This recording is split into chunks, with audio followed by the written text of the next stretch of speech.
If you clicked on this video, I probably don't need to explain to you how fun it is to track your reading and see at the end of the year how far you've come. Of course, Goodreads is the most popular option right now, but it's not the only one. In this video, I'm going to show you my favorite alternative to Goodreads, plus I'll share a couple reasons why you might want to make the switch, and a quick tutorial on how to do it super easily. My personal reason for switching from Goodreads is to leave the Amazon ecosystem as much as possible. This is a whole conversation that would take multiple videos to get into all the nuance of, so I'm not going to do it. But it's my personal choice to move away from more of the Amazon ecosystem and start using other services. I've toyed with the idea of moving everything to Notion. Ultimately, I decided against it because I wanted something else to automatically calculate how many pages I've read, and we'll get to more of that in a second. The alternative that I'm using is called Storygraph. It's an Amazon free alternative that has a lot of the same features, plus a couple more that I really like. Another reason to make the switch, especially to Storygraph, is if you're obsessed with data. Like the name says, Storygraph, there's a lot more data that's better visualized in my opinion, and I'm really excited to use this as my primary book tracking source. I also like that you can search and sort books by mood, which is something you can't really do with Goodreads. You can also mark a book as it did not finish, whereas in Goodreads you would have to make a bookshelf for that. I almost forgot to mention, my favorite thing about Storygraph right now is that you can import all of your data from Goodreads, so you don't have to start over from scratch, and you're not stuck captive with Goodreads just because you've been logging your reading since 2012. Let's hop over to the computer and I'll show you how to set it up. First, we're going to thestorygraph.com, and you'll see sign up and sign in. Go ahead and hit sign up and create an account. Once you do, this is what you'll see as your homepage. Recommendations are empty right now because I haven't filled out the quiz to see what kind of recommendations they need to give. So let's see what we can do with find out more and recommendations. Here you can take the survey to tell Storygraph what your preferences are.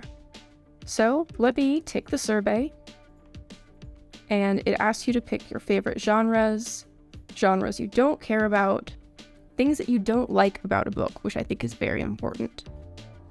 And complete the sentence. I am never or rarely in the mood for books that are.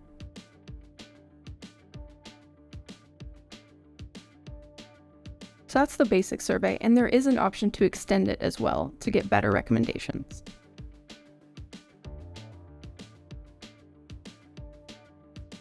So here's all the recommendations that it generated for me based on this survey.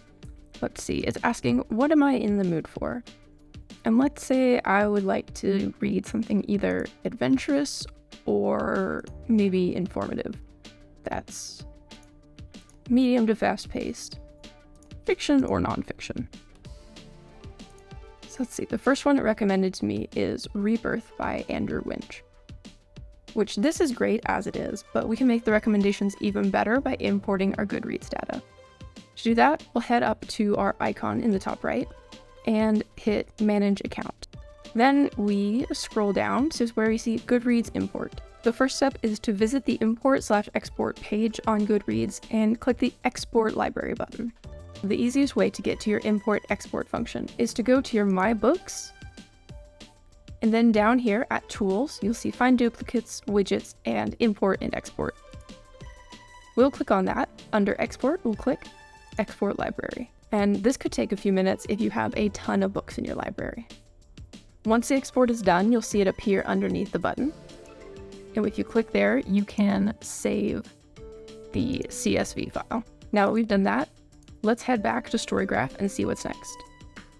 So, step 2, upload or drag and drop the file you downloaded in step 1 below. I'm going to choose the file real quick. And then next thing is just to click Import My Library. Another thing to note, it will take some time for Storygraph to process your data. In fact, it could take so long that it could take up to 3 days to import that data. While Storygraph says it can take up to 3 days for your data to process, it took about 10 minutes for me. Let's go to Storygraph and check out what's new there now.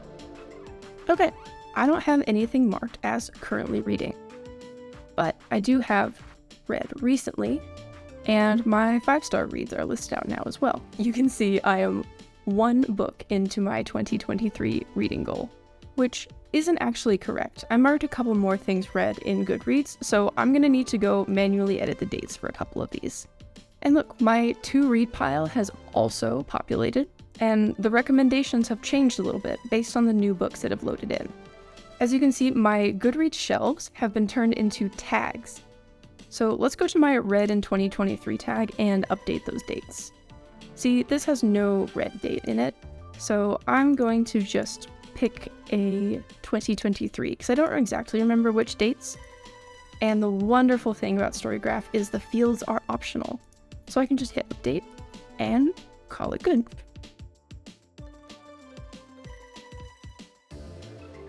Now, here's the great part about Storygraph. Let's check out the stats page. Now, 2023, now that I've updated the dates, I am 10% of the way to my reading goal with 5 books. Apparently, I need to read 2 more books so I can get back on track. So let's look at what I've read so far this year. According to this mood chart, I've mostly read lighthearted and emotional content with a bit of adventurous and a bit of informative, just a little bit of dark. I've mostly read medium-paced versus fast-paced, and most of the things I've read are in a 300 to 499 page range. You can also get this really awesome line graph that obviously shows I haven't logged enough reading in February yet. But over the year, you can see how your reading ebbs and flows with the seasons or with the months. My one complaint with this import feature is it doesn't always capture the dates read from Goodreads. So I'm going to need to spend a little bit of time going in and manually adding the years to the things that I have read. Also, I mentioned that community isn't as strong with the Storygraph as it is with Goodreads. Here's a quick look at what this community looks like when you're not following anybody yet. It's a pretty similar feed with people leaving reviews and marking the books that they've read, but because the community is smaller, I think there's less content coming out. Again, I really hope this changes in the future because Storygraph is a really cool platform. I could spend forever digging into this different data about all the books that I've read, and this is the primary reason that I'm switching to Storygraph over Goodreads. If you found this tutorial helpful, it would mean a whole lot if you'd hit the like button. And let me know what you want to see tutorials for next. Thanks for watching.